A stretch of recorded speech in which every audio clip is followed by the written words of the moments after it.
উনি বললেন, আচ্ছা মান্নাদা, ধরুন স্বামী স্ত্রী দীর্ঘদিন একসঙ্গে থাকার পর তাদের বিবাহ বিচ্ছেদ হয়ে গেল, তারা একে অপরের থেকে অনেক দূরে সরে গেল। পুলকবাবুর এই প্রশ্নের উত্তর মান্না দে দেওয়ার আগেই পুলকবাবু নিজেই তার উত্তর দিয়েছিলেন।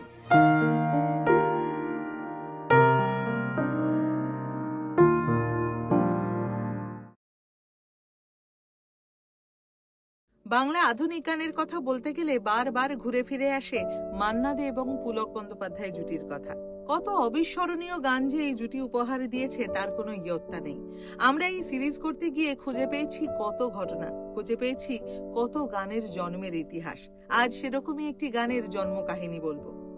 একদিন মান্না দে এবং পুলক বন্দ্যোপাধ্যায় একসঙ্গে বসে গল্প করছেন। তারা বিভিন্ন বিষয়ে আলোচনা করছেন।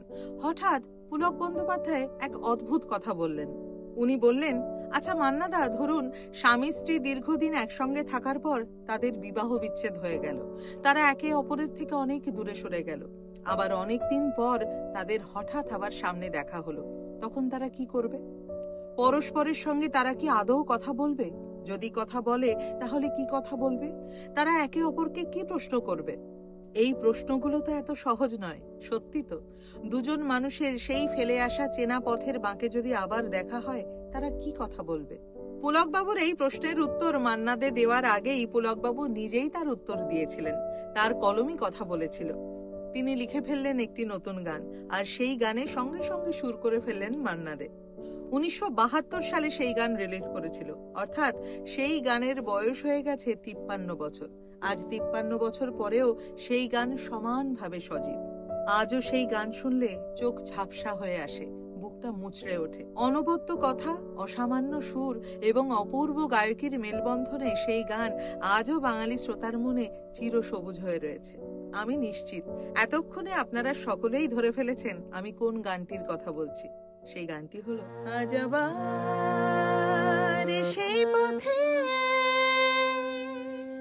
দেখা হয়ে গেল, কত সুর কত গান মনে পড়ে গেল, বলো ভালো আছো তো, বলো ভালো আছো তো। আজ আবার সেই পথে দেখা হয়ে গেল, কত সুর কত গান মনে পড়ে গেল, বলো ভালো আছো তো,